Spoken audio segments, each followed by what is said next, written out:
Waduh. Iki kok nggawa teken kok gathuk ro awak. Teguyono selamat. Teguyono selamat. Wedian iki kok iso nguthik-uthik cangkem ya. Teguyono selamat. Dan tekan buri barang Teguyono selamat sekausane Gusti. Teguyono selamat sekausane Gusti. Teguyono selamat sekausane Gusti. Modar we.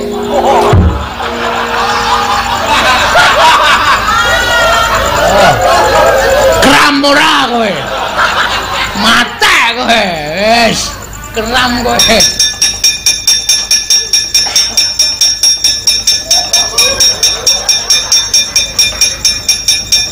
Gong, singkirke gong. Siap. Wait.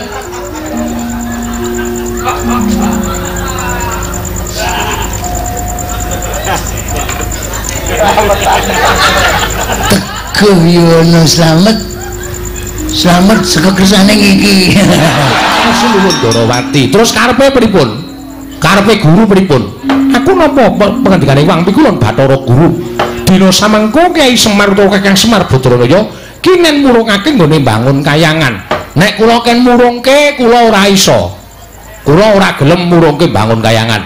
Merga guru ora ngerti apa to wigatine nggen kula bangun kayangan. Coba aku tak ngerti wigatine apa. Wigatine ora kok perkara kula niku pengen bangun kayangan papan sing magrong-magrong kaya kayangan Suralaya sing dumadi saka Jamrud Hergeni Mas Mutiara niku mboten.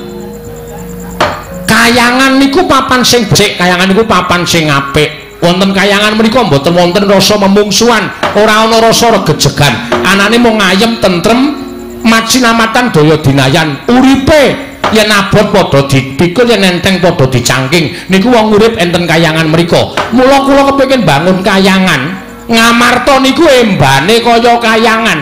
Uripe para kawula embane kaya urip enten kayangan. Mboten kok kula kepengin bangun kayangan wujud papan sing magrong-magrong. Sampeyan niku pripun to, Den? Titis Wisnu kok mboten tanggap sasmita niku pripun? Kudune sampeyan iso matur karo Iwang Pikulon Bathara Guru kalih Manikmaya napa sing dadi karep kula. Ora kok sampeyan ming mambangun mitra dawuhing guru, dumeh Bathara Guru niku sesembaning para titah sampeyan kon ngalor kon ngidul dibalangke ngetan ya ngetan, dibalangke ngulon ya ngulon. Kula nuwun sewu, sampeyan niku ratu apa watu?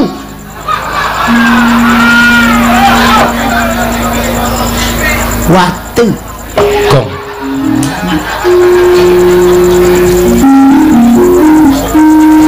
Coba kula tak takon. Sampeyan niku ratu napa watu? Nek sampeyan niku ratu mestine nek dikongkon ngalor dijlentreke riyen karepe pripun terus kudune kepripun niku sampeyan miterang karo Bathara Guru ora ming manut grubyuk ngalor ngidul kula ngerti karepe Bathara Guru niku kula ngerti dheweke ora wani tekan kene merga Sor Prabawa karo Semar. Waduh glelenge Sor Prabawa Sor kretek dong kuwi nek nyaut kok mesti elek to. Merga wedi kalih kula tumuli utusan karo sampeyan. Pamrih napa? Sampeyan niku bendara kula, sampeyan niku pepunden kula. Terus nek sampeyan paring pangandikan kalih kula wedi karo sampeyan tumuli kula murungke karep kula. Mboten kok. Mboten. Ampun malih kok sampeyan Bathara Guru sing dadi sembaning para titah tekan riki menging karepe Semar. Monggo gegayuhan kula niku apik, gegayuhan kula niku becik. Kula nek di gegayuhan apik sarta becik, aja kok sak pepadaning titah sing elek-elek karo Semar. Lah mbok dewa kayangan kon medhun kabeh teng mriki, mboten ajeng kula paelu sinuwun.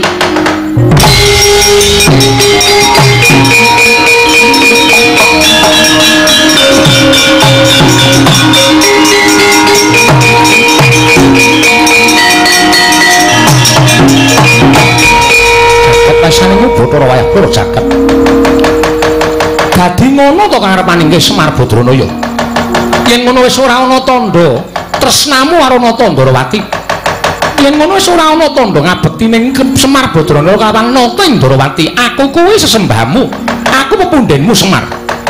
Ing lumrahe kowe mesti mbangun miturut kalan pepundhenmu. Lumrahe kowe mbangun miturut kalan Nata Ndarawati. Nanging sengguh temen ucapmu. Kemewat kowe ngregem jimat. Kaya rumangsa wis bisa ngakahi jagat. Yen ngono tak temtokake yen to Semar Badrana wis ora manut karo Ratu Ndarawati. Yen ngono yen Kakang Semar ora gelem murungake nggone bangun kayangan, apa aku yang bakal murungake Kakang Semar nggone bakal bangun kayangan. Najan kudu kepiye carane rawe-rawe rantas malam-malam bakal tak putung Kakang Semar Badrana ya.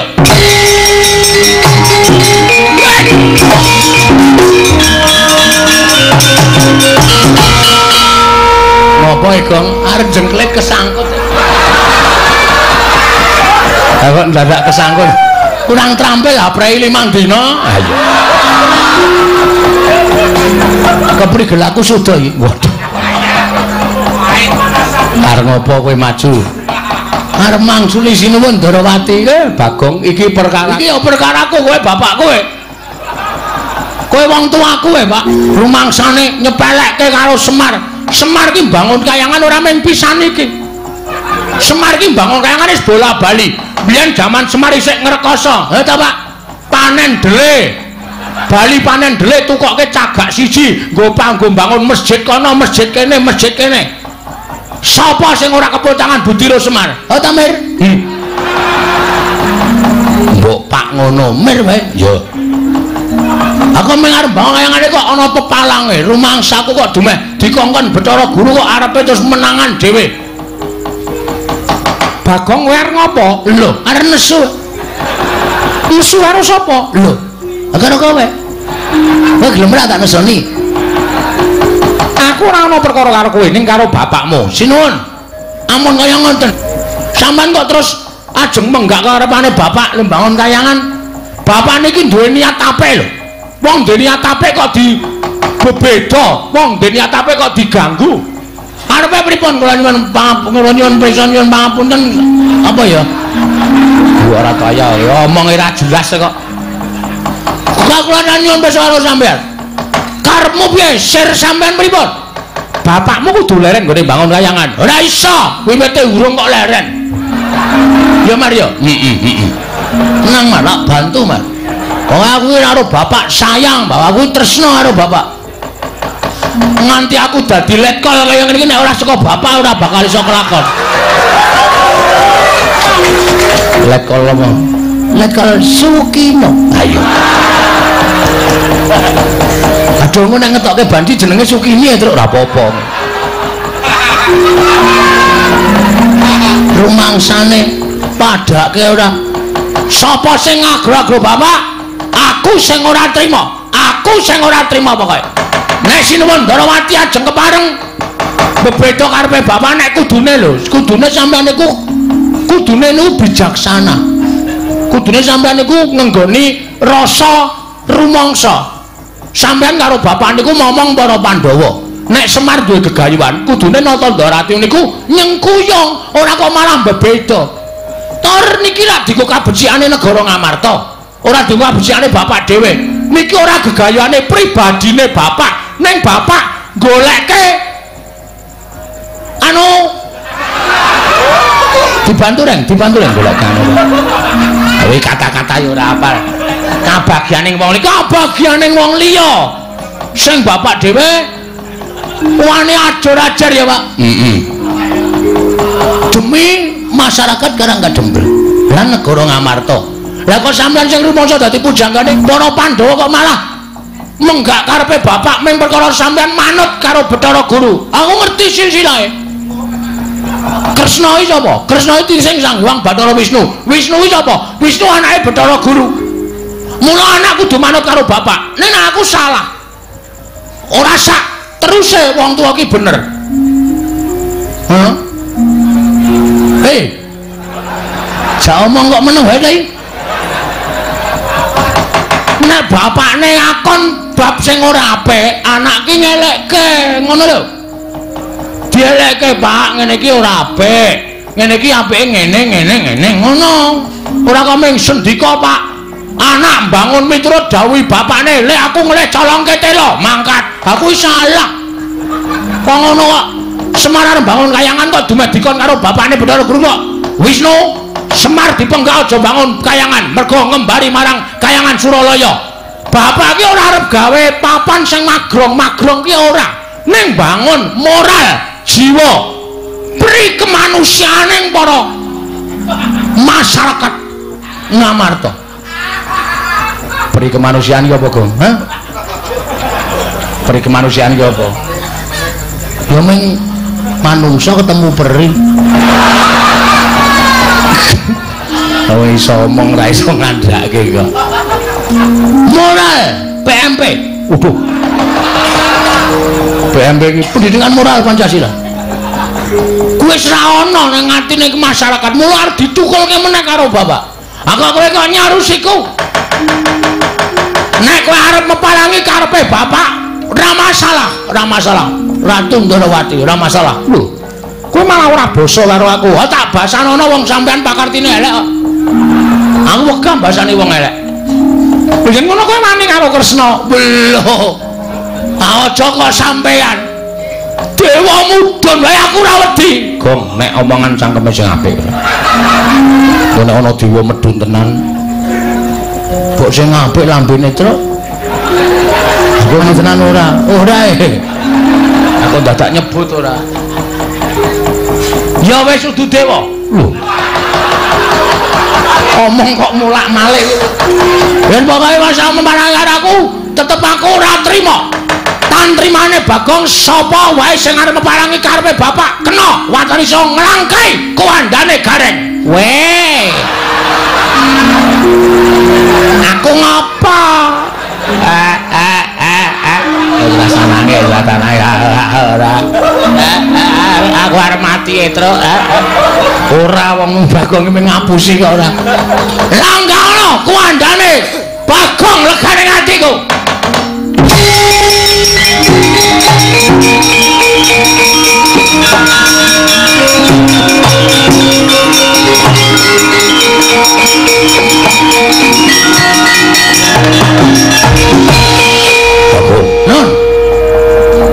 Buku karepe dhewe panusmaning jajalan kowe wani gendak sikara kowe wani nyuwara elek karo Kanjeng Prabu Ndarawati. Kowe nyawang ora aku sapa? Lho. Iki piye ta iki? Sone iki nek dapukane ra apal takon sutradarane. Kok takon aku sapa? Lah kowe iki sencaki. Wong kok ora ngerti karo dapukane. Aku sapa? Senopati Ndarawati. Sapa sing wani karo Bapak Prabu Ndarawati tandingis Setyaki? Yen ngono kowe wani karo Setyaki. Nun sapa nggih Mas? Ratu Gusti mau tak tantang apa meneh ming sak ngisore. Kowe iki senopati, kowe iki sak ngisore ratu. Jelas wedi aku. Iki jelas wani aku ora ana wedine Bagonge ora ati karo sapa. Yen ora wani harus diaki sing tak wedeni apamu? Metu njaba. Piye? Metu njaba. Gong tak tutuk sirahmu kowe. Iki peresmian masjid ora clemongan cangkeme. Aku kan metu njaba. Gelem ora gelem ya. Sasake apa kok. Terserah lah pokoke. Manut aku pokoke. Metu njaba metu apa? Ayo legandang dereng metu lah tutut Raden Saki.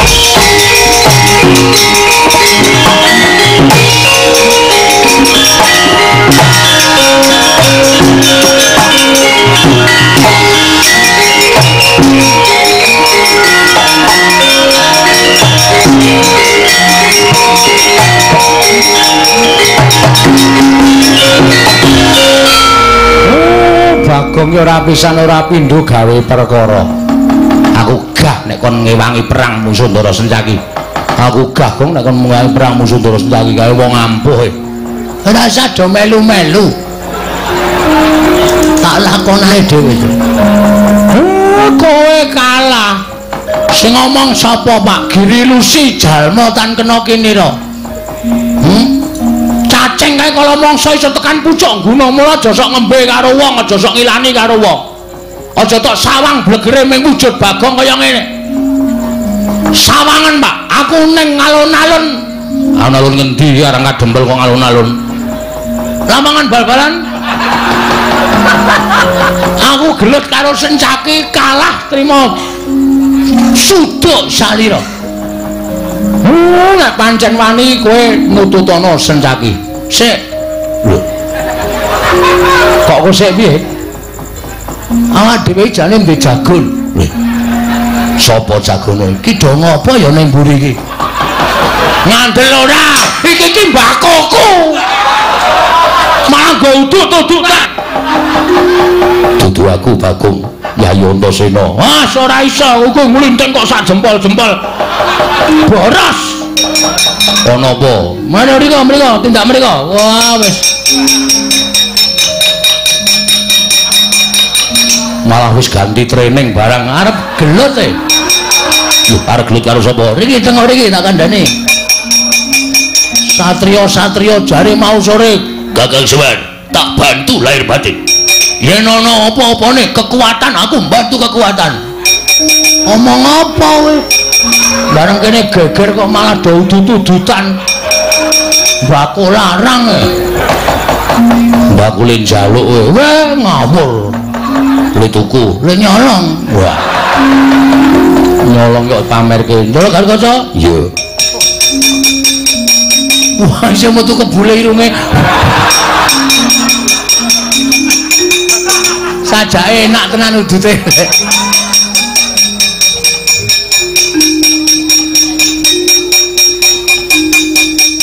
Lega? Yo. Do tak perintah do manut e. Dadi lakon bengi iki. Aku kok dadi kok ngene to bentuke iki? Klarune jupuk e. Piye ning apa, Gong? Niki wau Sinuwun Darawati rawuh. Heeh. Terus Sinuwun Darawati jebone didombani karo Pukulun Bathara Maningkem. Manik Maya. Saka Kahyangan Surabaya. Suralaya. Dukale mriki numpak pramek napa ora ngerti. Ning pokoke tekan kene utusan karo Sinuwun Darawati. Sinuwun Darawati kok nanjing kali Bapak Semar merga Pukulun Bathara Guru rumangsa kawatir nek Semar niku ajeng bangun Kahyangan ngembari panguwasane nyiwang Pikulun Bathara Guru teng Suralaya. Lho.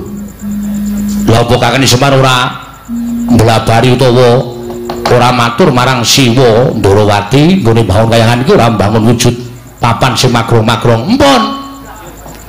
Ning tetep Sinuwun Darawati ajre kalih Sing Bathara Guru dawuh karo Semar tekaku ning papan kene supaya kowe murungake nggone bangun Kahyangan. Wah, Semar muring. Wah, iya. Ora bangun Kahyangan. Sampeyan iku kudune titis wis werna-werna bla bla bla bla. Yo. Nganti Samatra Sinuwun Darawati ngentut ngendikake nek nganti Semar ora murungake nggone bangun Kahyangan aku sing bakal murungake. Tratap sing mak tratap kula nesu maju mengarep. Terus Sinuwun Darawati tantang. Lho kowe nantang karo Sinuwun Darawati? Heeh. Ayo ben mangkel kok. Semar arep dikaco. Terus iki Sinuwun Darawati nanti metu jaba. Sinuwun Darawati metu ning jaba.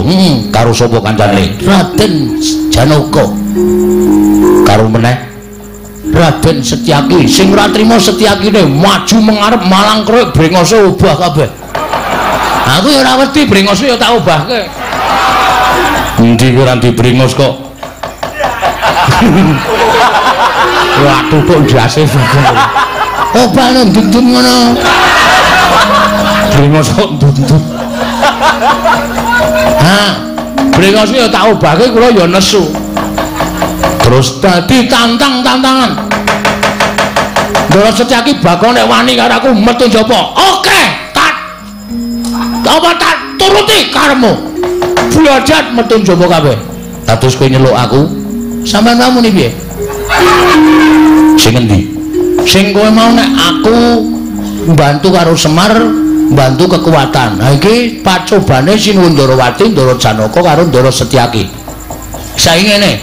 Ndara Antasena, Ndara Garkaca, Ndara Antarja tak du karo Ndara Setyaki karo Sinuwun Kresna wani apa ora? Nek entuk paliyale bapakmu aku wani. Nek bapakmu ngelilani aku wani. Mil, omong Mil. Setan tenan kok kuwi. Pancen setan tenan lho kowe kuwi kok ya. Aku to dudu kae rawani ngono iki. Tak kira nek lho mripatmu rada kira. Tru-tru gareng kok. Wis. Aja disinggol gareng kok ndak nangis ora. Aku kon piye? Sampeyan paring pangandikan Ndara Antasena, aku pasrah katentremaning Karang Kadempel. Sapa sing arep gawe kisruh nggonku mbangun wayangan disingkirke. Ngono ga wis. Engko aku ngedu anak karo wong tuwa. Mir. Ki nek kowe ora omong ora rampung-rampung lho. Ming ana omong ngono aku ki wong tuwa nganggo petung. Petung. Gelem omong ora? Ora gelem seret metu jaba. Wedok kok ngawur ben. Aku metu jaba kok ya metu jaba ben. Ki aku diadil apa kae. Masa aku metu jaba metu jeragal. Ndara Antasena. Terus yuk. Ayo. Ndara Antasena. Kula pasrah katentremaning Karang Kadempel. Sinuwun Ndarawati mangundurke. Pun omong sing ngomong cangkemmu. Wong cangkemmu mbone ra jamak-jamak ketara ya. Ngerti ya? Ayo wis. Den. Nek pancen kudu kaya ngeten lakone nggih pun dilakoni mawon. Merga kula niku duwe saloka sing becik bakale ketitik, sing ala bakale ketara. Nek Sinuwun Ndarawati duwe niat jahat, duwe niat ala karo Semar mesti ketara. Sampeyan nek mbelani karo tumindak sing apik diayomi karo Gusti sampeyan, Ndara.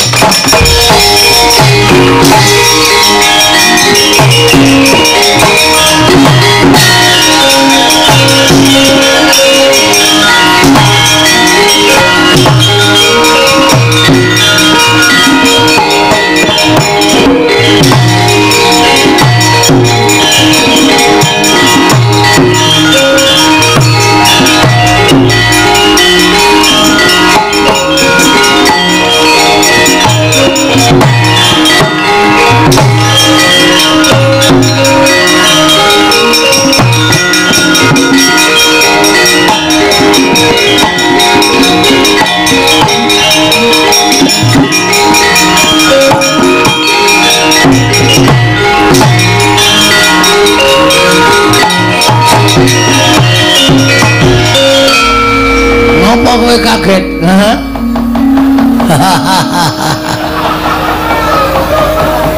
Anggir Antasena, Mak Cilik.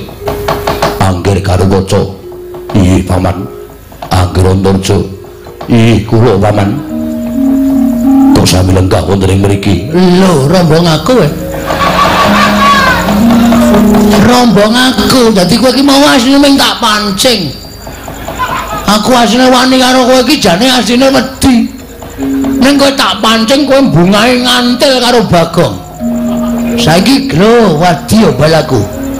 Samapta ing gati sawika ing diri. Narwane karo Bagong coba saja. Potol sirahmu. Musuh Ndara Garkaca sembur melonyo awakmu. Ngiten? Ora. Waduh. Wah, ngono. Iya. Anggir Antasena. Ana apa, Lek? Kula lenggah wonten mriku. Gong minggir sik. Nggih. Sampurnake mau. Wong glelengi kepati-pati. Pancen aku nang kene. Anggir Antasena wonten lenggah wonten mriki wigatosipun. Aku wis kebacut sumpah karo kakene Semar nek bantu karo kakene Semar lahir batin.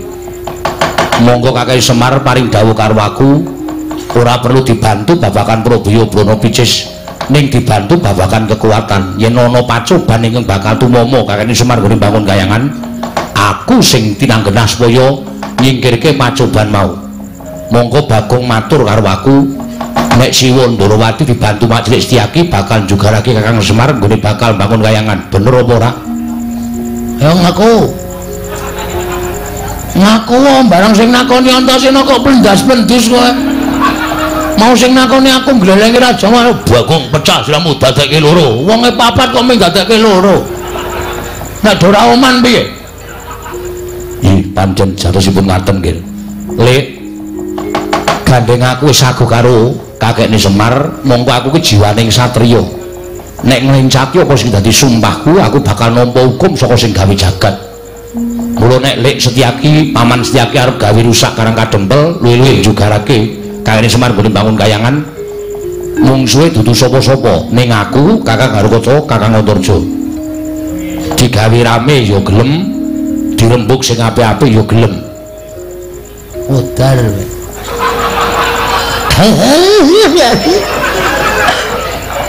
Kene ya pucet. Kowe minggat sik rasa kan cerewet. Kowe arep ngece, rasa ngece ayo lunga. Nggih teng mriki mawon ning aja omong. Mbok lho, menungso ora entuk omong. Ora usah nyaur saur manuk. Oh nggih. Wis ngene wae. Saiki mak cilik arep kepiye carane? Aku ming manut Kakang Garukaca ya Samapta, Kakang Antarja ya Samapta. Tur meneh aku tak nyuwun priswa karo mak cilik. Nek kakekne Semar arep duwe gawe bangun kayangan kok sinuwun Prabu Ndarawati, Siwa Ndarawati jugarake kakekne Semar. Monggo ming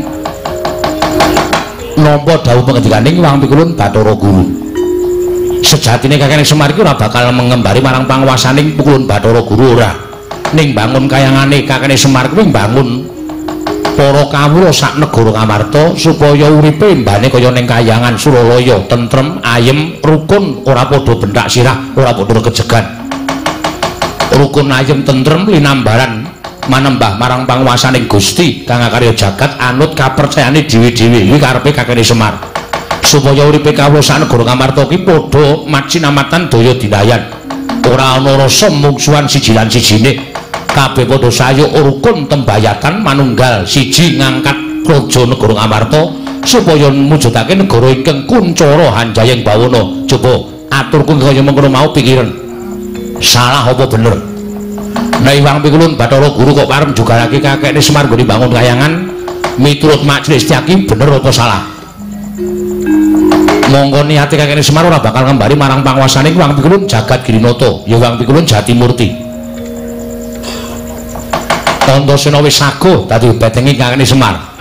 Nek pancen Majelis Setyaki tetep bakal mbantu karo Siwa Ndarawati, Pikulun Bathara Guru. Ya wis nuwun sewu nek kepeksa sampeyan diwaneni karo anak-anak sampeyan dhewe. Diwaneni karo anakmu lan Gumbala, diwaneni karo Kakang Garukaca, diwaneni karo Kakang Antarja. Aku njaluk ngapura nek aku wani karo Majelis Setyaki.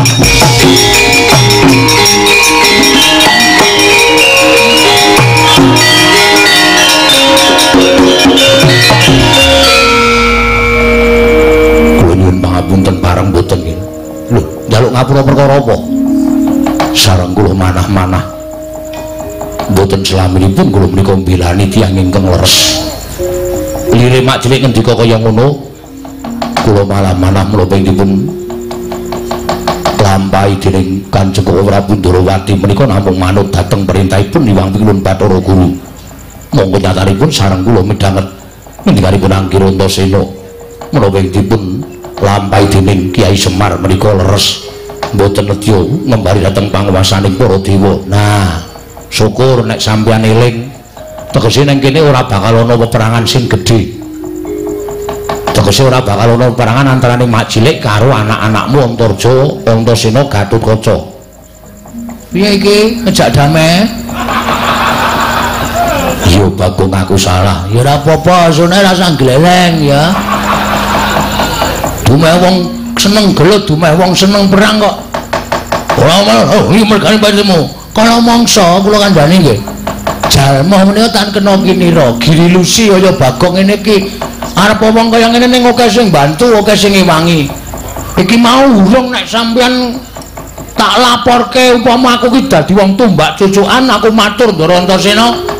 Dandang tak aturke kontol-kontol tak aturke dandang. Apa sing tak gawe-gawe tak aturke Ndarantasena sampean jotosan karo Ndarantasena sapa sing kapitunan? Ya Bagong. Nggih. Mulai sono iki ora sok aneh-aneh. Ya ora. Piye terus arep iki madeg dhewe apa bergabung?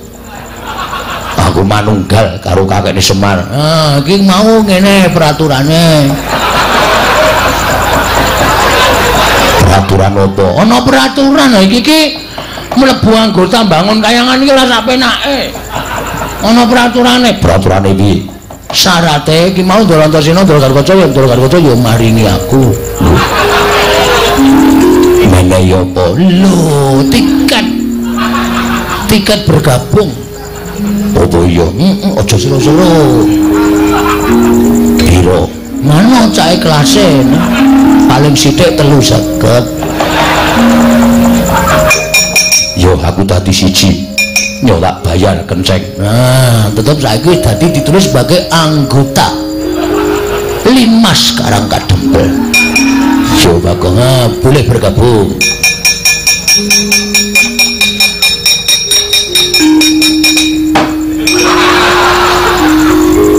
balik iki. Apa tau? Balik iki. Ora tau balik iki aku moh ngewangi bapakmu. Bapakmu ki ora duwe niat kaya ngono kok malah digunakake karo anak-anake sing tumindake sing ora apik. Ayo balik iki. Alah. Mau golek rezeki sithik kok tok penging to, Den. Lho ora masalah. Ora ana sing menehi Bagong lek jaluk Jaidan. Kiri Bali. Meng mampir tok. Nek bawa aku dijaluki. Aja sok njaluk ngono iku isine-isine ora dicukupi karo bendaramu. Nggih, nyuwun ngapunten. Terus niki sapa sing ngajeng methoke Sinuwun Ndarawati cobi? Sinuwun Ndarawati niki panek Ndara Setyaki ora iso mbanda kula, ora iso ngrangket kula sing ngunak-unaki Sinuwun Ndarawati panjenengane mesti duka. Sapa sing arep lawan Sinuwun Ndarawati? Bagong, nun, Koko Prabu aku sing methoke. Koko Rabi Nadu harap karo aku ora bakal mentolo karo aku. Nah, ngono kuwi tegese mbelani tenan. Nek sampean mengko didukani Sinuwun Prabu Ndarawati, wis ben tak lakonane. Nek dipecatke dadi Senopati, aku melu Kakang Semar. Waduh, nyuda jatahku iki. Anggota anyar nyuda jatah cilaka iki wis. Wis karekoso. Wis ora usah cerewet diwangi meneh.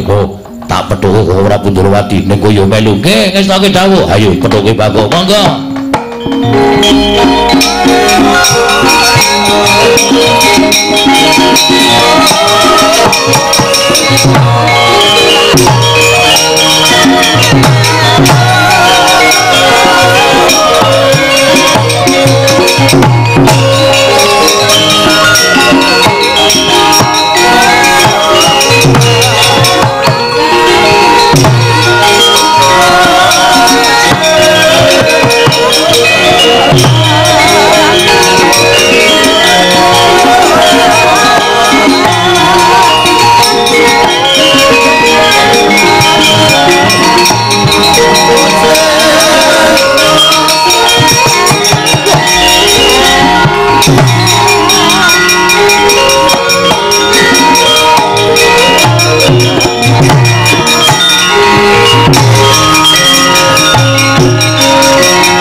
Setyaki kok neng kono? Inggih.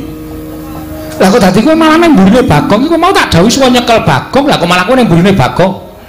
Nyuwun ngapunten boten nginten babar pisan. Menawi kula kawon kaliyan Bagong. Si Adi kalah karo Bagong. Kawon. Kula dipun gulung dening Ponokawan Bagong. Midanget napa mboten? Niki lagi dadi lakon begini. Aja kok Setyaki. Bathara Yama dipatera. Edan tenan. Yama dipati iki dewa tukang jabut nyawa. Lho, kula jabut untuk kula. Lah niku ora dikon jabute tak jabut kok. Ning ngono Setyaki wis kalah karo kowe. Kalah, Setyaki wis manunggal kali kula. Ndara Setyaki wis manunggal kali kula wis dadi tahanan kula mula Ndara Sencaki pun boten manut kalih Ratu Ndarawati ning manut karo Bagong. Lho apa ngono Setyaki? Nyuwun pamunten Kala Prabu. Lah apa Setyaki bakal kliru karo kewajiban minangka Senopati Ndarawati? Sekawi kula Senopati Ndarawati nanging kula sampun kawon kalian Bagong. Lan samangke kula sampun dados reh-rehanipun Panakawan Bagong. Setyaki wonten dawuh. Sinuwun Prabu Ndarawati diundurke. Nek ora diundurke ndak gawe kisra gegayane Bapak Semar. Nggih, wis tak dawuh. Setyaki.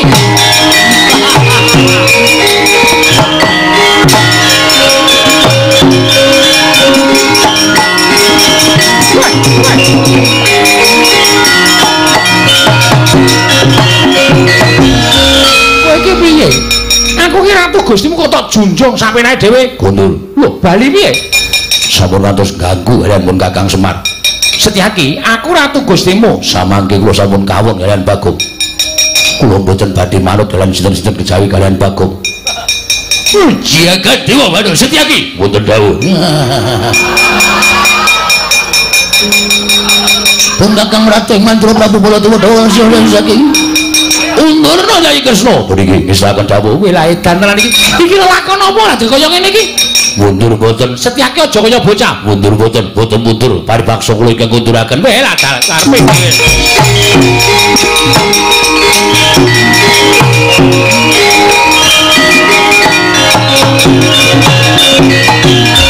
Oh ya Jagat Dewa Bathara. Ya kaya ngono kuwi Dimas. Ya kaya ngono kuwi sing tak karepake. Siadi kudu bantu lawan pun Kakang Yayi.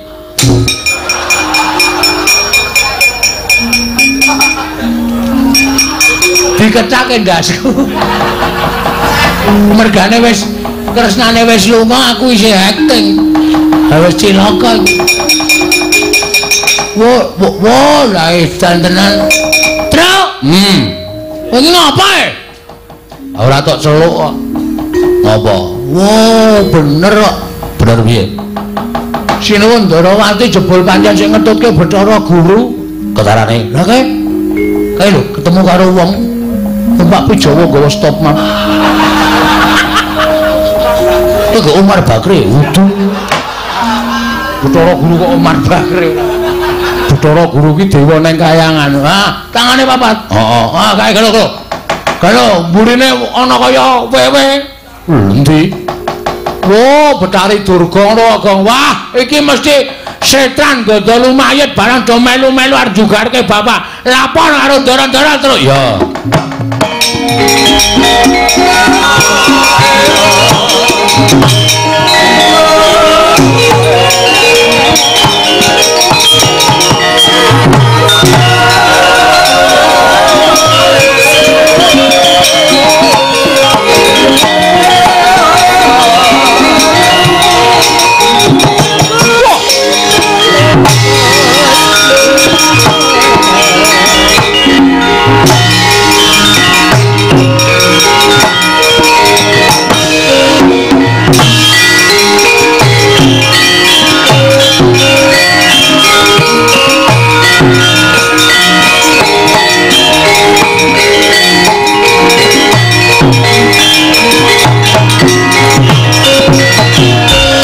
Pinututi lamun katututan lamun mangsa prawira tiktaya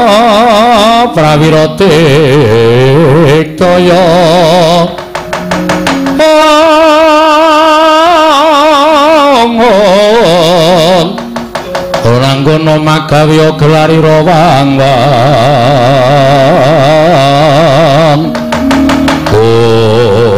wah sowe takon karo aku Senopati Ndarawati Raden Setyaki kowe sapa? Abdi Dandang Mangure. Ya Setran Gondolo mayit. Aku tumenggung Panigas Jonggo, dasar para nyata. Ya Ndi Semar. Kon jugarake ngene bakal bangun kayangan. Bisa jugarake karo Semar ngene bangun kayangan matur iso nyempal bau ki wonten ing Setyaki. Piye? Nyempal bau wonten ing Setyaki. Wani halau sing tawedene apa ora minggas arep tebak dadamune marganing patimu Singolina Prapting Ralis Panigas Jonggo.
Aja mayu.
Sapa Tumenggung Prawara Kendra abdining Betari Durga ayo bumi angus karang kadempel tugelun-gelune Garukaca kelakon mati derek kowe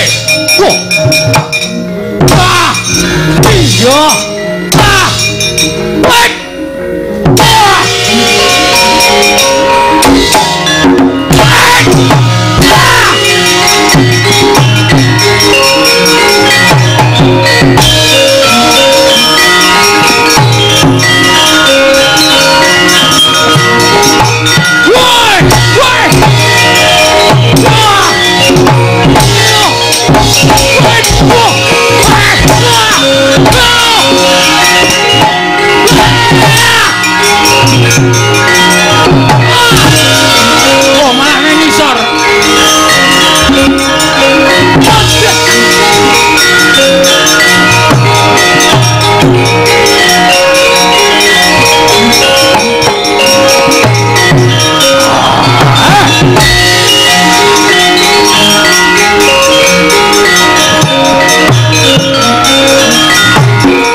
Antarja sapa abdining Betari Durga Kolonjaya yo bali ora sawadya balang ora bali babati gawan wah mati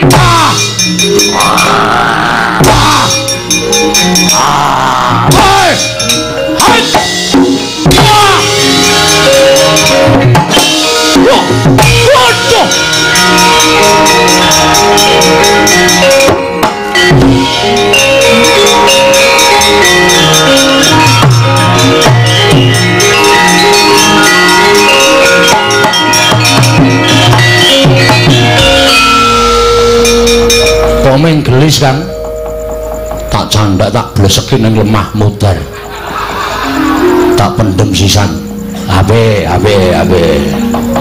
tegese sampeyan kuwi kerang ora nggo okol ning nganggo akal saya mubal wadyabala dandang mangure sing baina ngati-ati lho Kang ayo Dimas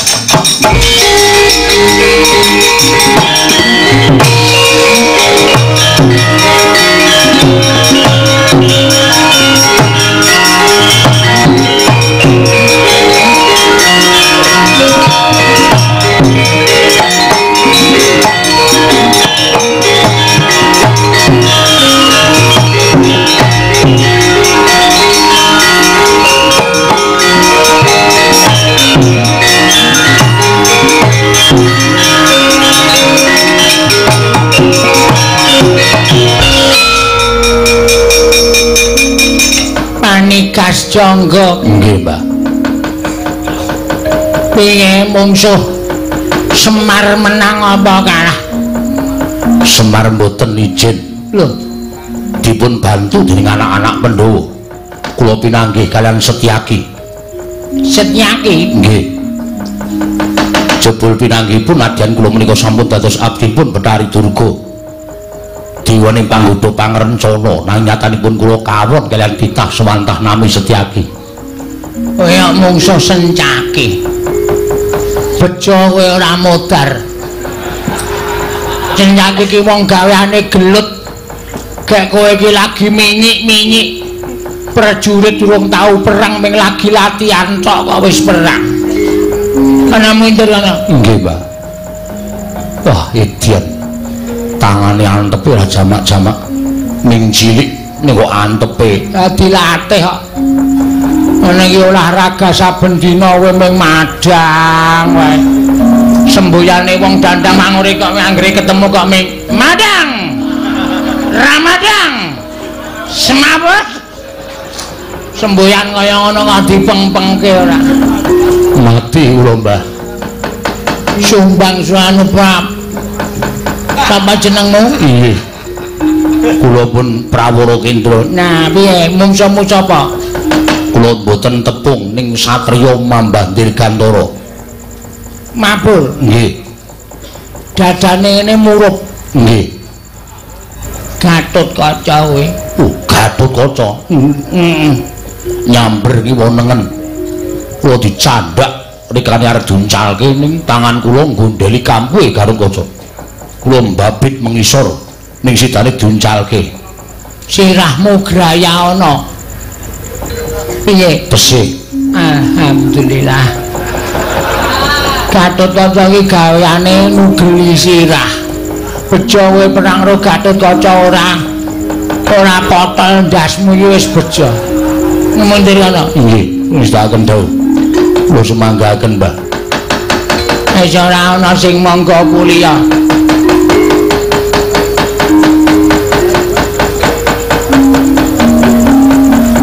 Sampai iki prajurit sing arep maju. Yen lewat aku kelingan bubur kae biyen tak goleren ayo Sukini nggih Mbak. Kowe arep perang apa piye? Ya ampun arep wayang kaya ngene iki dijaluki karo sing nanggap lho Mbak. Kowe kuwi nggih. Pokoke Sukini kudu metu.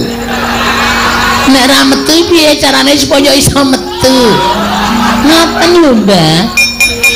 Termasuk bintang. Oh iya deh. Arep maju mungsul karang kadempel. Jarene sing maju mantasaning para satriya gegeduking para prajurit. Terus Mbak. Raden Sentyaki, Raden Gatotkaca, Raden Antasena, Raden Antarja. Ya ampun. Masih muda semuanya. Iya. Aha. Itu obat buat gue. Ana maju kana. Iso ngalahke wong-wong sing belani Semar kowe entuk ganjaran. Oke, Mbak. Ning nek kalah ditugel gulumu. Aduh. Ya ampun. Gulu ming sithik kok ditugel lho, Mbak. Guys, gua kae mangkat aja kesuwen. Amok Suramarata Jaya merata imbang yen padha-padha. Raden Setyaki, Raden Gatotkaca, Raden sapa Mbak? Antarja, Raden Antasena, 1 2 3 4 maju bareng. Tak muah. Kelakon tele. Kebablasan. Tele kelakon tele ate kebablasan. Minggir Mbak, kula salah kepengen perang lho Mbak. Iya wis maju kana. Ya ampun Mbak iki dadi dipotong. Masa kalingan sing ora ngrek. Terus siras budak kaya ngene iki. Sirah budak gak ida itu.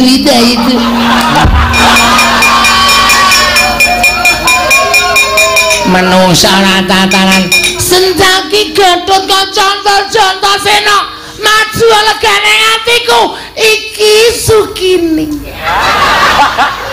nek bengi Sukini nek awan Sukima.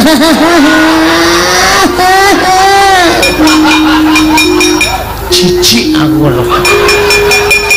Wong kaya dikeki urip candha tak sebul dadi apa kandamu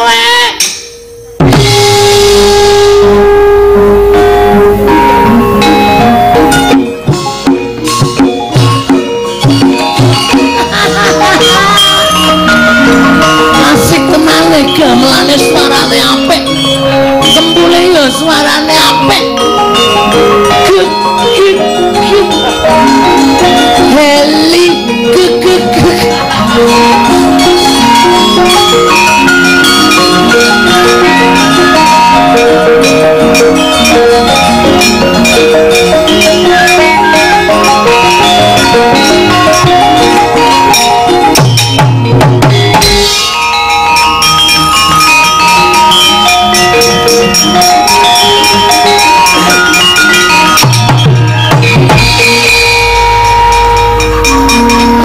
mati tanpa arang. Sapa Mas? Nama Setyaki wis apa? Sukini. Sukini kok bringosen? Cukul sak karepe dhewe. Kok duwe bringos? Turunan kucing.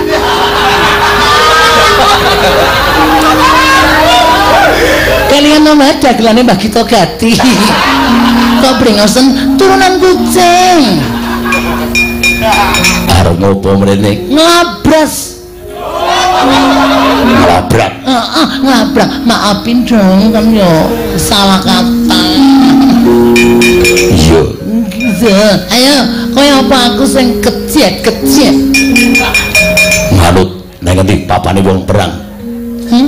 Nang ndi papane wong perang? Neng kono kebon peteng Mas. Yuk, ayo, yuk. Iki wong lanang apa wedok? Manut Mas kebutuhan. Nek lanang wong ra tukul. Nek wedok kok brengosen kan bingung. Aku pancen jiwane lanang Mas, tapi apa darahku mengalir perempuan. Ya. Dia mundur. Aneh.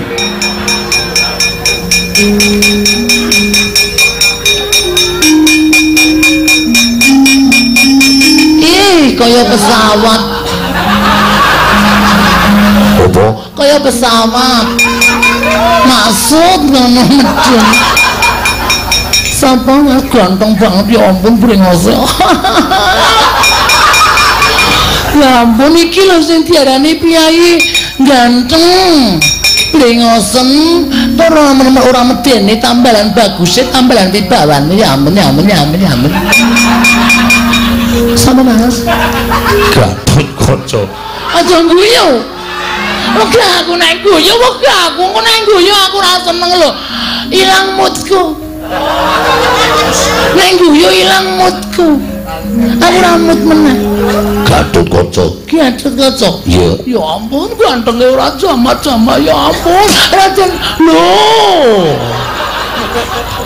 Kaya lagu pergi tanpa kesan. Ya ampun.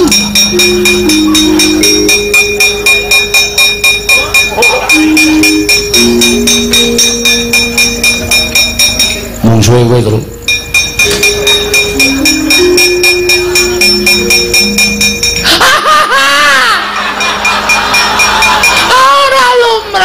Ora lumrah ya ampun isin aku mbok ditutupi lho. Mbok ditutupi ora lumrah ya ampun kok tukul nang kene lho. Kudune kan ora nang kono lho kok nang. Kaya tak ciwi-ciwi to. Gemes banget aku ya. Kang. Ya ampun salah kedaden kok ya. Menungso apa udu ya ampun masa kancane do nang kene kok kowe nang kono. Oh ya ampun. Kosem tenan kaget aku. Merinding sakal lho. Ngapae? Golek kancamu dolan. Tekan kene apa? Dan lo ider tekan kene. Heeh.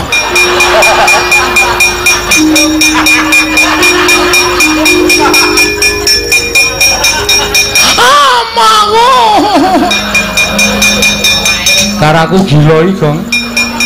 Lah ngapa? Mbok kok anggere weruh wirungku kok ditutupi mripate.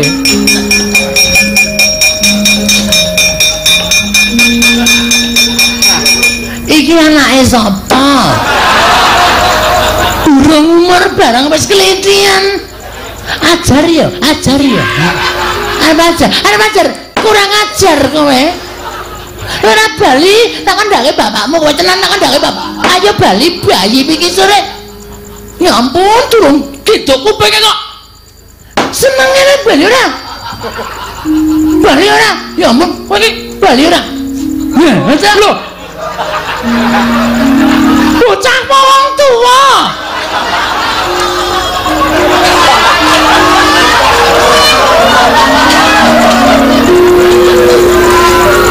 Kok wis peteng.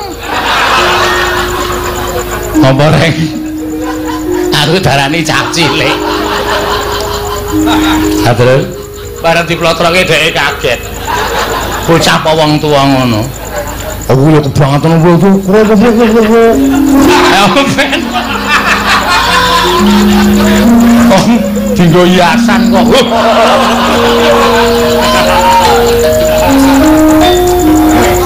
Iki apa meneh ya? Menungsane aneh-aneh ya ampun.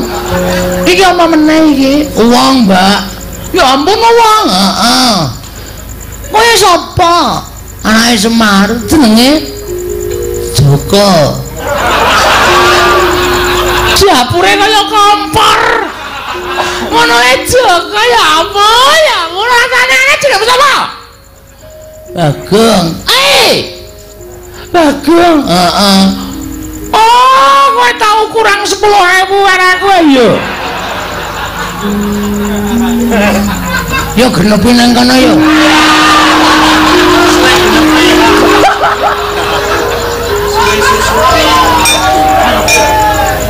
Genepi piye ya? Genepi nang kono ora. Rasane lah. Odar kowe. Wong kaya ngono kok dingurip. Tok apake, Gong? Cekel-cekele cekel tatapke watu. Terus. Iya. Ki kaya ngene. Iya.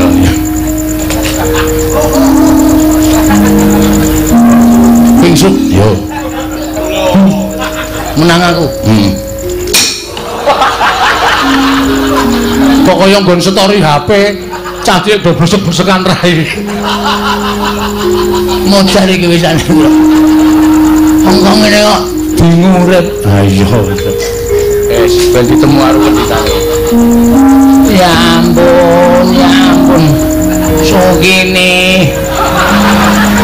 Aming cukup semene nggonmu dadi prajurit Sugine wis apik kowe mati wae sok ndak dijaluki wong nanggap. Nek takoni Sugine wis mati ngono wae ya. Ndak bingungke aku Semar bangun kayangan kok Sugine kudu metu. Wis kowe mati wae Sugine ra sawen.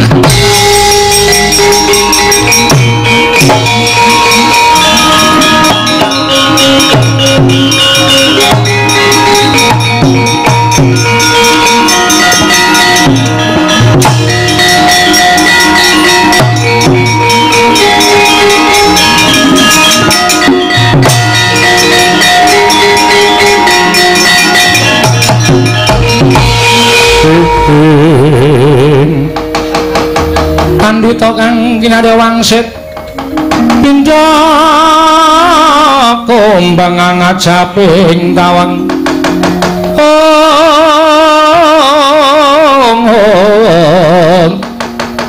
ngajaping tawang susuh angin ngendi nggone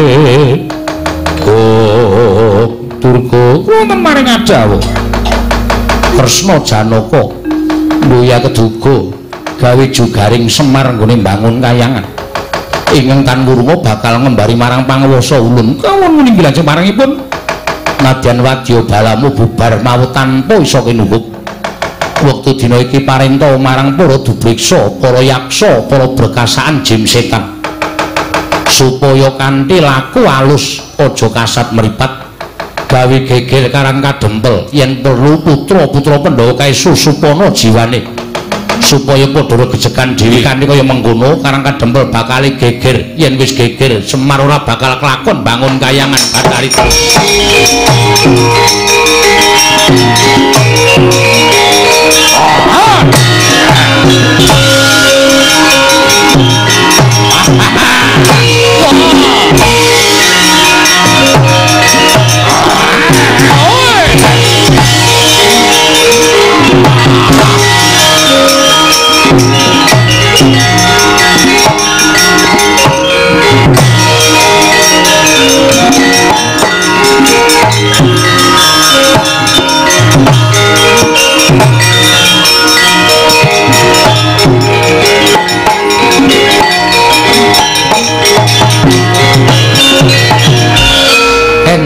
Raden Setyaki tebih saking sangganing para putra Pandhawa.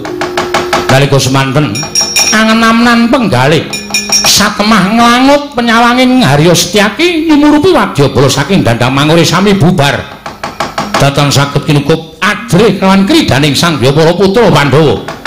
Nalika semanten datan mangertos lampahing alus balaning Bathari Durga jim setan priprayangan ingkang sami ngramyang sakinggiling karang kadempel. Siga angsum ana angganing Raden Setyaki dadi branang pasuryaning nenggih Raden Setyaki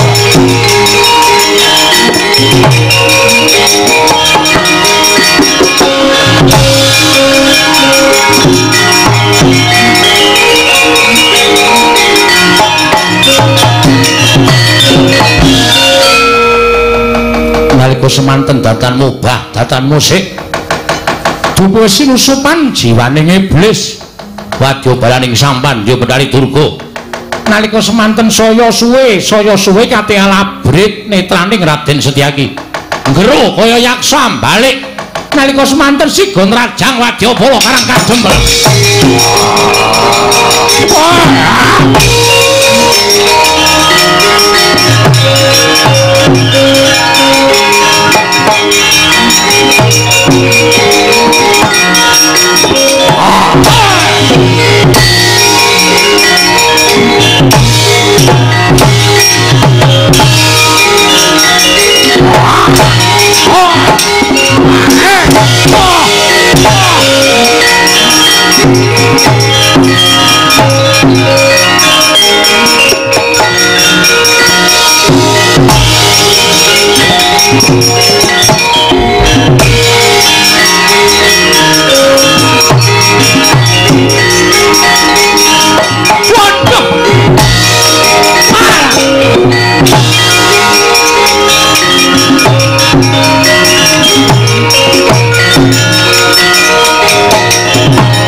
geger kan lha kok dadi kahanane kaya ngeten iki terus pripun lajeng kula tumindak ene ngopo terus wah sampeyan iku ora kahanan karang kadempel mosak masik mboten kanten-kantenan tangga teparo kula sing maune rukun do gelut dhewe-dhewe wong wedok do bengok-bengok jerit-jerit wah kaya wong kang supan malah Ndara Setyaki kali Ndara Garikaca sami gelut piyambak-piyambak kaya ngoten niku pripun kanane iku niki mboten sampeyan tumindak geger karang kadempel weh lha dalah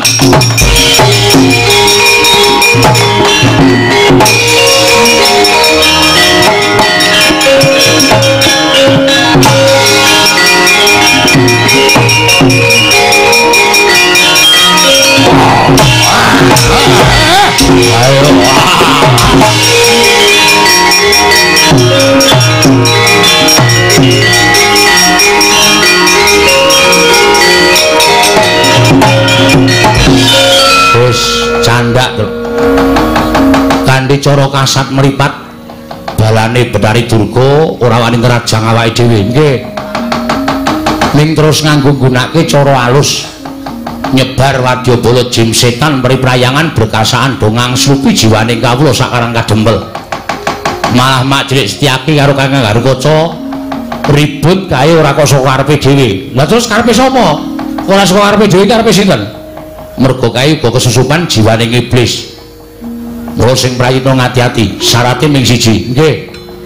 Aja nganti ana sing ngalamun, nek ngalamun ndak kesasapan jiwane iblis. Gong, ora ngalamun lho, Le. Ngantuk ya. Ning aja ngalamun, ngantuk kena ning aja ngalamun. Ngantuk entuk mboten, Ndoro? Ora entuk. Ora entuk ngantuk, Gong. Kok sirahe dikeplaki dhewe? Main mumet ndak liar-liar wae. Ket mau liar-liar saploke bar mangan mie ayam. Oh. Mangan mie ayam bareng to. Heeh, karang yo ngelih. Ha iya. Ngati-ati lu Gong aja ngalamun. Ndoro Antasena wis dawuh aja ngalamun. Nek nganti ngalamun cilaka kowe. Ora apa kok. Demit ketok. Hah? Demit. Oh iya. Heeh, kae lho. Oh, kae ketok kae. Lho. Waduh. Gareng ngono ale. Wah, wis.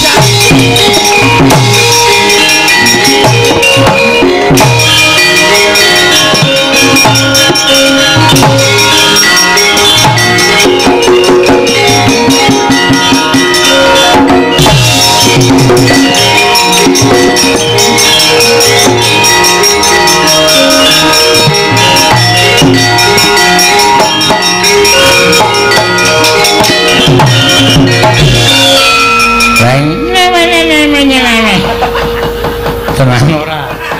Gareng Kang Slupan Gong. Iki nemene iki. Kumati Kang Slupan anu iki demit bayi iki. Kering somong. Iki iki. Ayo metu. Metu saka ragane kakangku. Metu. Metu. Gong jarine wong tuwa mbiyen. Heeh. Demit ki wedine diusir-useri barange wong. Tenane? Heeh. Oke. Wis sabar. Mun aku wae, Tru. Iya. Aku sing wis seminggu ratus. Iya. Tak usah ya. Iya. Ora. Hei. Oh, sorry. Oh, kebacut mambu wong lah.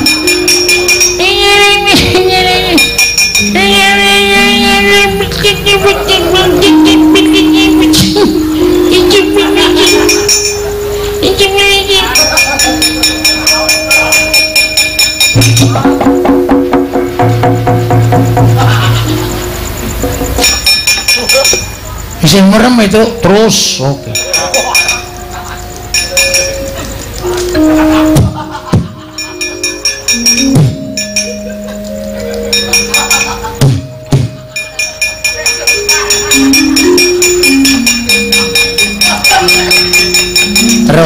Terus wis paras barang isih dipopoki.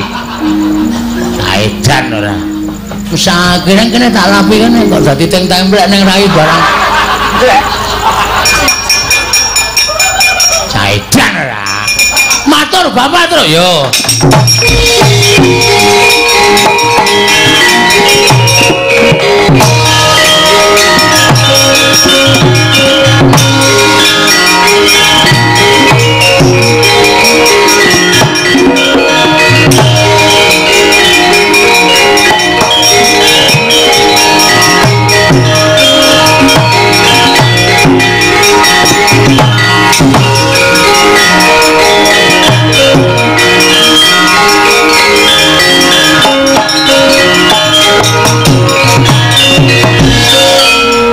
Pripun enten napa, Den? Kek aku matur saning Kakek Semar. Nggih. Aku mau wis janji bakal bantu marang sampeyan. Nggih. Lah kersane ning jebul kekuwataning Siwa Ndrawati sing dadi siji karo Kakek Bathara Guru lan uga dibantu karo kakekne Bathari Durga. Iki kelakon gawe geger Karang Kadempel. Gawe geger pripun? Sawise nggunakake wadyabala menungsa ora iso nerabas sarta iso ngasorake kaidaning para putra. Bathari Durga nggunakake wadyabala perjineman. Ya kuwi wujuding jim setan pribayangan sing ngangslupi jiwane kawula sakarang kadempel. Wekasan karang kadempel geger. Akeh wong sing maune tepung dadi ora tepung padha gelut regejegan. Rame banget. Wong wadon jerit-jerit nganti kaya kang slupan. Iki mesti tingkah polahe wadyabala saka dandang mangure. Pancene iblis tenan. Sampeyan mang mlayu teng Ngamarta. Aku nggih. Wigatine Sinuwun Puntadewa kan rawuh mriki sinambi mundi pustaka jamus miang jimat lima sada. Tanpa kekuatan niku kula mboten duwe kekuatan napa-napa. Ning nek pusaka pun tekan mriki, kula sing ngrampungi. Yo njaluk pangestu kek.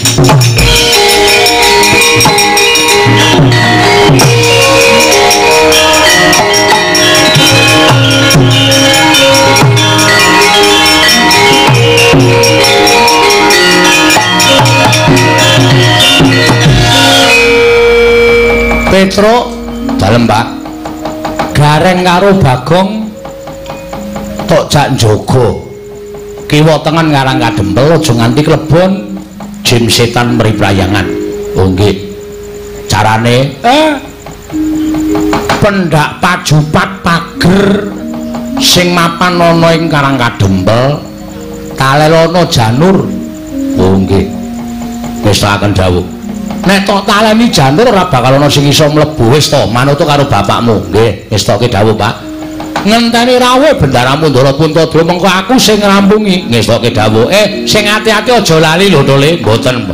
Nek perlu kowe ya nganggo. Oh nggih, wis tak kendhal. Rasa tak takon perkara Janaka. Sepisan aku ora ngerti menyang endi dununge Janaka. Angka loro mesine barep kakangku ora bakal pangling. Karo watakane adikku ya kuwi si Arjuna nggone lunga saka negara Ngamarta ora mung pisan iki nanging marambah makaping-kaping. Ora perkara jroning pasewakan iki ora katon suwane Janaka tumrap aku ora dadi sabab ingkang wigati apa ta darulane dene barep kakangku nimbali sowane adi-adimu kabeh. Mula kake paring pangandikan aku nedya midhangetake ngendikane barep kakangku. Dimas Werkudara, barep kakangku piye? Pawarta ing sumebar warata saindenging negara Ngamarta. Lamun dina iki Kakang Semar bakal duwe gawe. Apa lungane Arjuna iki mau ana sambung rapete kelawan Kakang Badranaya nggone duwe gawe iki Yayi Werkudara. Niat langeneng kalangguan agar pandan moncar tinon ler kekonang sureng sorot etan batang kasor lan pacaring purnameng kekono dasare mongso katiga dereng ngantos paripurna nata ing Ngamarta Prabu Darmakusuma medhar sabda kelawan ingkang rayi ing Jodipati kedadak swaning satra ing Randu Gombala Bambang Antasena karya Kinyang Samya Mulat Tanjaba Pandhawa ya kumulung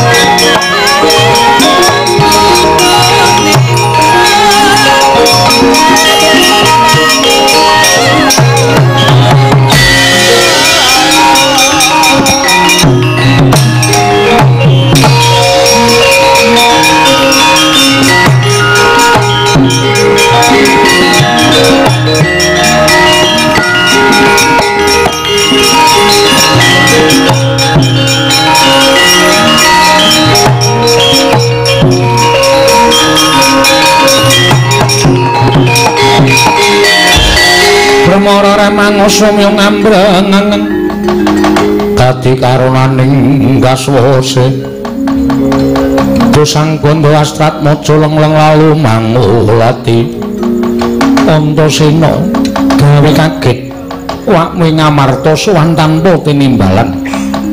Sing gedhe pangapurane Pakdi aku sowan tanpa tinimbalan. Wah, caidan ning opo? Gawe kaget wong tuamu sowan negara Ngamarta. Sepisan ngaturke bekti ngaran Pakdi karo Kyaine Jodipati. Iya tak tampa, ya tak tampa. Angka loro sowanku ora saka Ngrandu Gumbala, Pakdi, nanging aku budal saka Karangkadempel.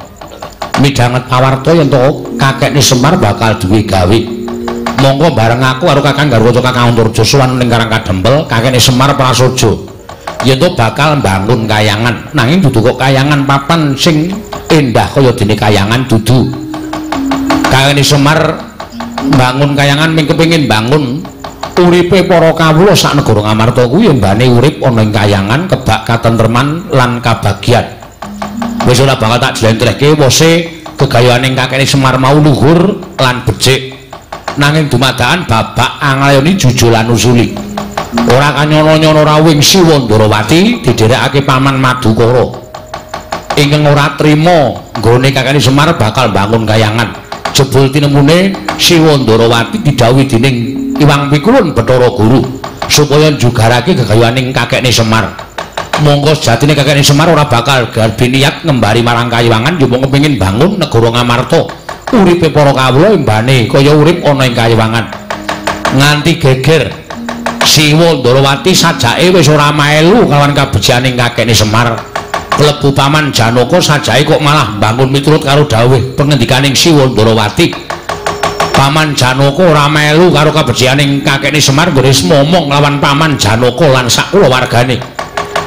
Dina samengko Karangkadempel geger aku diutus kakekne Semar supaya mboyongi Pakde Puntadewa ndak aturi tindak rawuh ning Karangkadempel supaya mundi pusta Jamus Klimasada dadi sarana tentreming Karangkadempel, Pakde.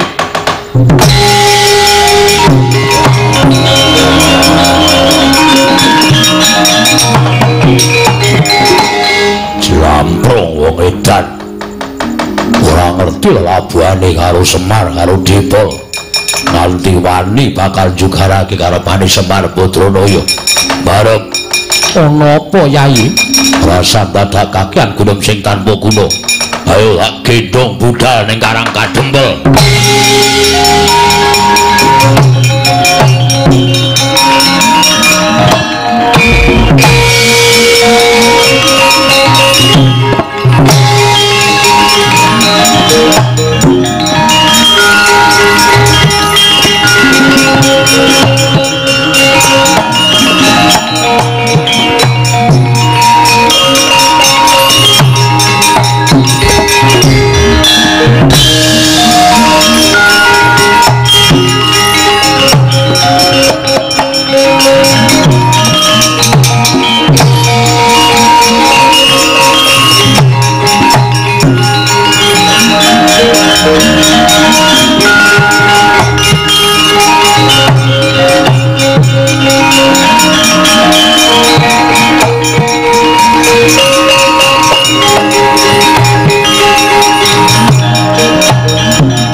Den bayekno semurire seka balik titiyane gandayane tresanya purnama sasi. Matur nuwun nggih Den Darantasena. Ya kek tiba padha-padha. Sinuwun Ngamarta Kakang Semar pancen kepara nyata. Darawarku Dara ya Dipol. Aku sing tekan kene. Ature anakku Antasena apa pancen kepara nyata. Kula niku ora tau gawe-gawe. Mbok menawa Sinuwun Ndarawati mung kaprawasa rasa pekewuh kalih Manikmaya, kaprawasa rasa sing ora kepenak karo wong tuane dhewe merga Sinuwandrawati niku titis Wisnu niku anake guru. Kasan Sinuwandrawati nilar dhateng raos pangraosipun. Hangenipun sampun sambet memitran kalih Semar pinten-pinten taun laminipun. Malah piyambakipun ingkang wantun lan mentala badhe njugaraken niat kula oleh kula bakal mbangun kayangan. Sabanjure keparenging Kyai Nayantaka kula nyuwun ngambil pustaka Jamus Kelima Sadana.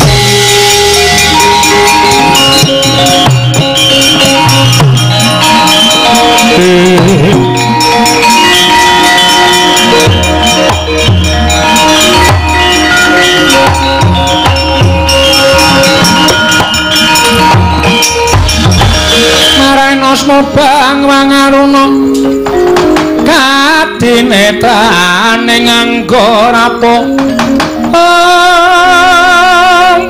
sabdaning kukila ringkanikara sageter kene dunganing kunglir wuwu sing pini panca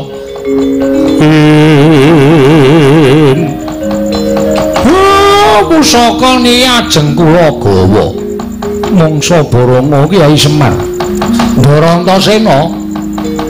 Piye kek kula njaluk karo sampeyan kadang-kadang sampeyan dur gejegan niku mang pisah.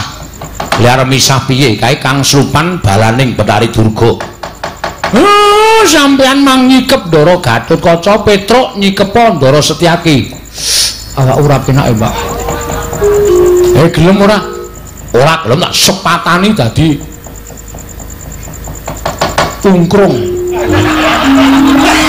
Medhi pangan ika. Lho. Semar kok tepung ika barang iki. Ya wis derek. Ayo Gong, yo aku jan arep ngaso dikon nyambut gawe. Kae ora do diungkuli pustaka Jamus Kelima Sadana ndak. Ora rampung perkarane.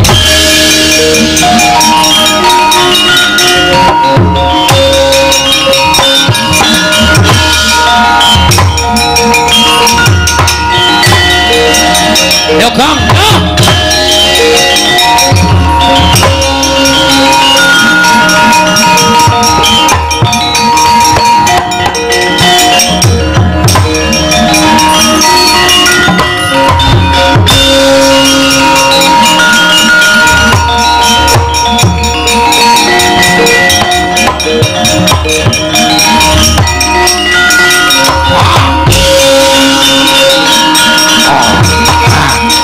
Sabar Kang, sabar. Oh iya, iya.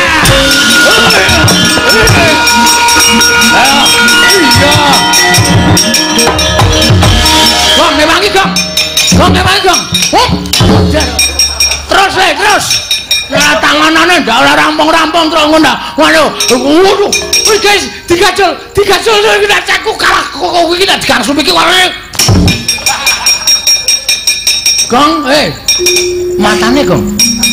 Matane sapa? Matamu. Aku ngopo sing tok gajul ndasku. Ketoke mbok ndasmu. Pancen idian ora. Semar malah suwe banget iki, malah ngangkring. Pola wedhus tenan kok. Mar, iya aja kuwate.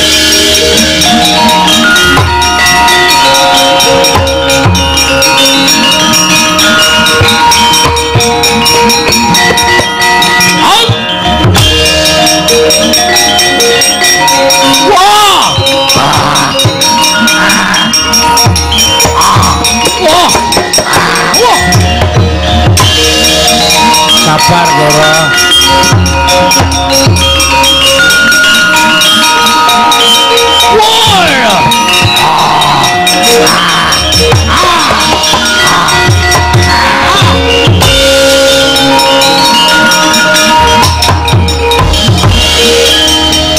Jiwa Semar aku kena ngopo? Kakang Semar aku kena ngopo? Sampean Dora ngerti. Sampean Dora eling. Nah, mboten kaya ngoten. Gong tak antel siamu lho kowe. Metu ora, Tru? Ora, mesti ngono. Ameng dinyonyoke kok metu. Tak ora ndane metu. Ya, Ndara Antasena. Sampeyan kudu iso gawe lunga wujuding jim setan liya. Ndara Sencaki, Ndara Garukaca mangaso, ampun ngalamun niki akeh para jim setan pripayangan.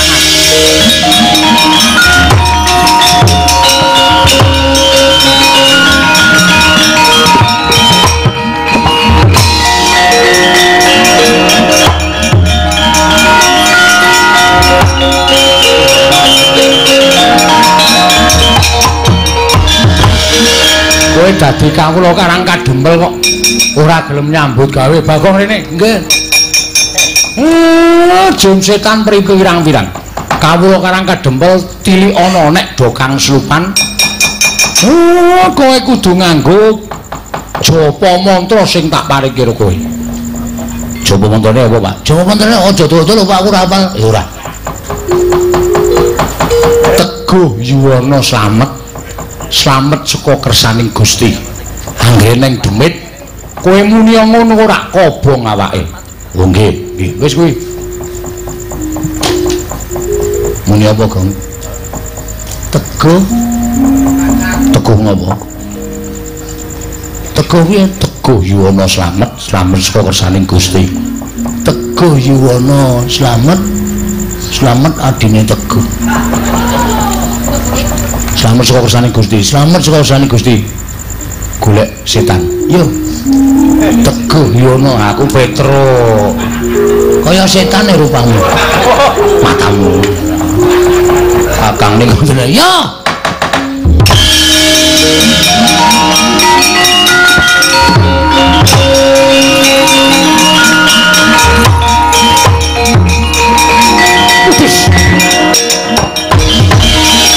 Teguh yuwana slamet saka kersaning Gusti.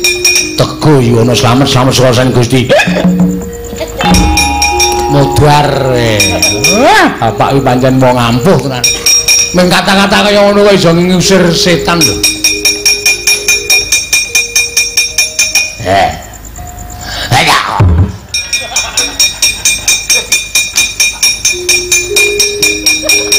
Aku kudu entek iki, Tru. Ha iya. Nggo nyoba kok. Teguh yuwana kaya. Yuwana minggat diusir pasti.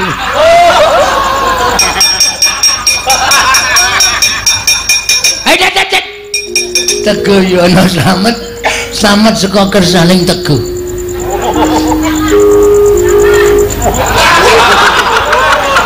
Teguh yuwana slamet nang ngene yuwana. Waduh. Truk, salah ya Truk. Petuk kene. Teguh yuwana slamet saka kersaning Gusti. Teguh yuwana slamet saka kersaning Gusti. Teguh yuwana slamet saka kersaning Gusti. Utar.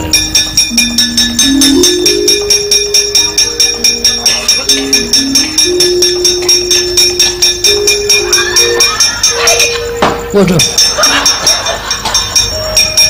Iki kok nggawa teken kok gathuk ro awak. Teguh yuwana slamet. Teguh yuwana slamet. Wedian iki kok iso nguthik-uthik cangkem ya. Teguh yuwana slamet. Dan tekan buri barang Teguh yuwana slamet saka kersaning Gusti. Teguh yuwana slamet saka kersaning Gusti. Teguh yuwana slamet saka kersaning Gusti. Mudhar we.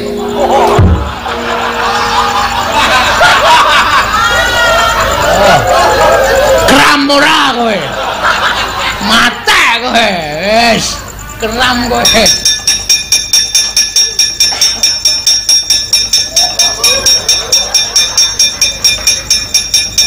Gong, singkirke Gong. Siap. Wait.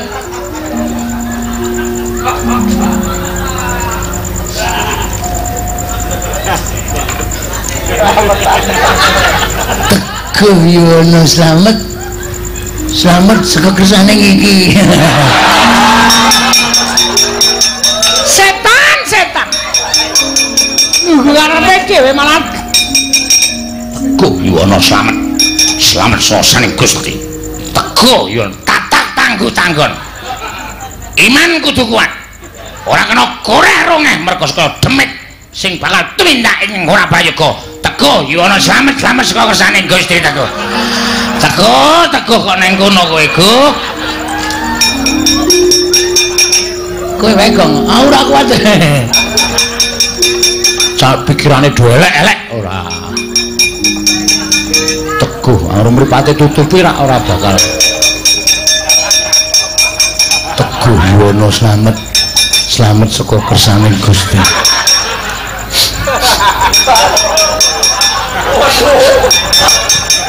Teguh Yono Slamet saka kersane Gusti. Mripat tak tutupi kok tetep mampu ya. Teguh Yono Slamet saka kersane Gusti. Teguh Yono Slamet saka kersane Gusti. Halo, semare ora kuat kok.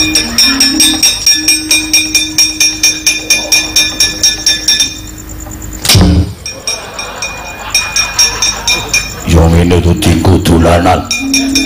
Ono kawane doedan. Ande ding dong ding dong ding hae. Babu ding dong ding. Bagong iki munyok ora. Ngono kok padake kemana? Oh, senengane lah.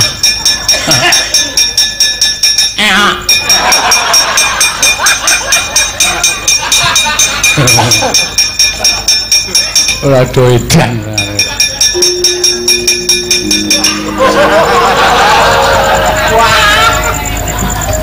Truk. Sirak kita. Tampil dasmu lho, Gong. Iki dipendem. Wah, dipendem iku kudu yuda.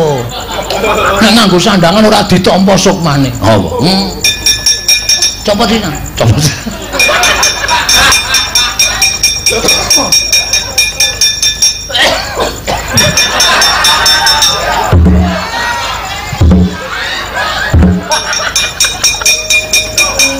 Kandhane senengane ngayal. Mangkelake ora senengane ora. Setan kowe. Teguh Yono Slamet saka kersane Gusti. Teguh Yono Slamet saka kersane Gusti. Teguh Yono Slamet saka kersane Gusti.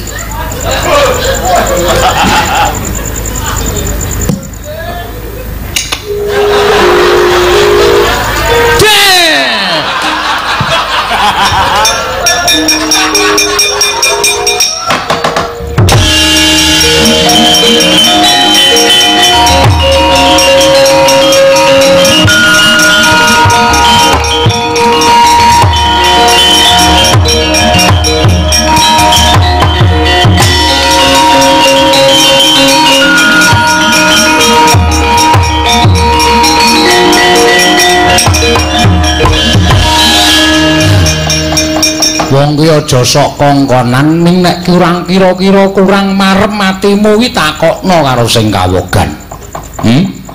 Kakang Semar badhe mbangun kayangan bener.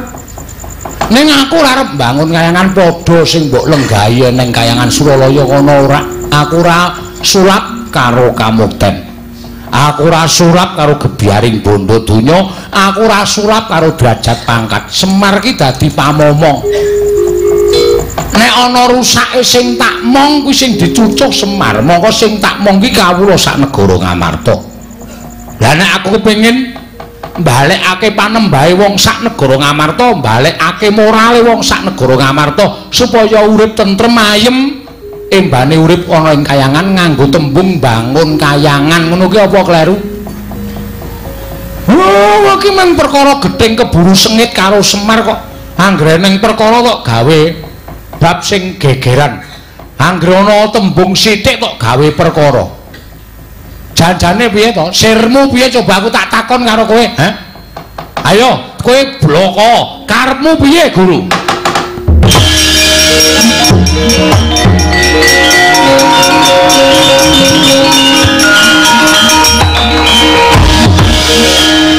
Kakang Ismaya kula nyuwun pangapunten. Pangraos kula kadhi Kakang Ismaya menika badhe ngembari dhateng pangwaos kula. Nek aku gelem dadi dewa kaya kowe ora metengkreng ning Sela Kandawaru Binangun. Nek aku gelem dadi dewa karo Kakang Tejamaya mbiyen kowe ora gleleng dadi dewaning para dewa.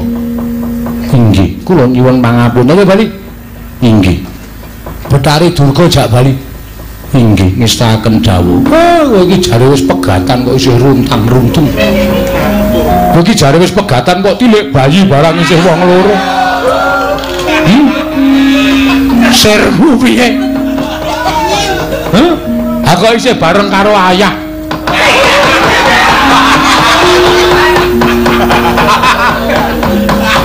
Inggih kae. Inggih piye kaya ora kena.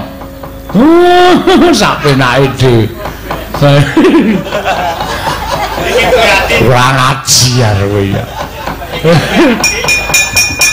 Lha wis muni ora sambung kok isih rono rene dijaki. Rono rene dijaki ora. Aneh-aneh. Nggih kula nyuwun mawon. Ayo bali.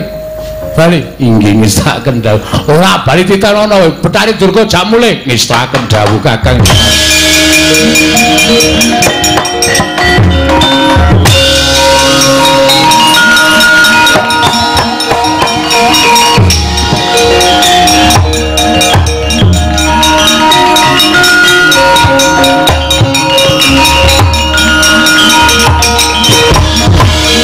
Durga kula maring dawuh. Iya dina tak goleke pangan baju barat nanging sagedakan iki para baju barat kantinen bali marang Dandang Mangure ngestaken dawuh wangsul kula.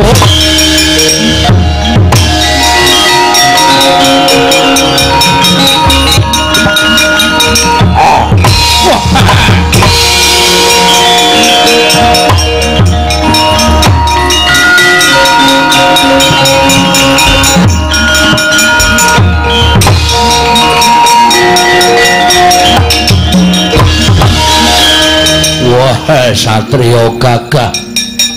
Ora tepung karo kowe. Urung tepung karo kowe. Cetha lekmu dadi buta durung suwe. Lho. Durung suwe piye, Satriya kondang.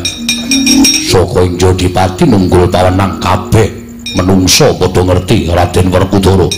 Kowe ora tepung karo Werkudara. Lekmu dadi buta mung lamisan. Durung suwe buta, durung pinter dadi buta, dadak dadi buta. Wah, gaglak limpamundi Semar yo tampanono. Waduh. Ngono.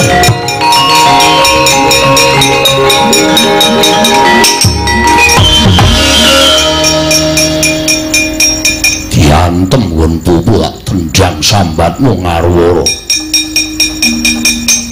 Cetha yen kowe dudu ratu buta, nanging kowe suwijining ratu ingkang wicaksana. Ora nggunakake peperangan, ketok banget nggonmu ora iso perang. Wah, kebahagiaan.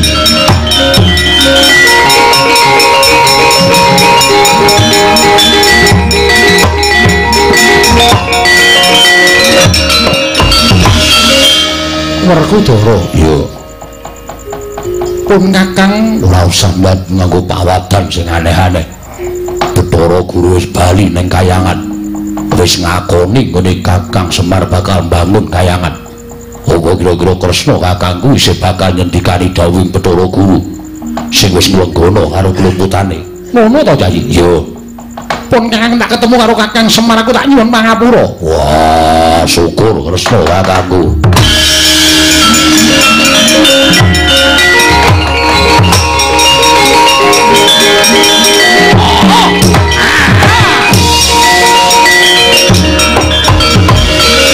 Ayo, amuk Werkudara, mbok culke ora.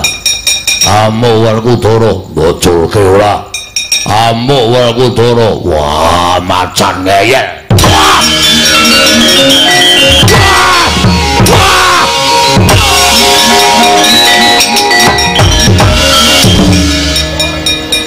Kakang Mas. Mulia. Nggih. Nuwun pangapunten. Dadi macan nyokot sapenae dhewe ngerti watake kakangmu. Kuwi dimong karo Semar ditutke rono rene. Malah bakal dadi palangi Semar nggo bangun kayangan. Kuwi diutek apa ora? Nggih kagungan. Ngopo? Kangge mikir ngopo minggu isen-isen das.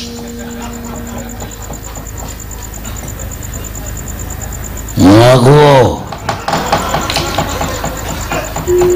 wah buntu kakangmu Werkudara anak-anak kabeh wis rujuk lawan Semar kudu bangun kayangan yen kowe dadi palang banting nang kene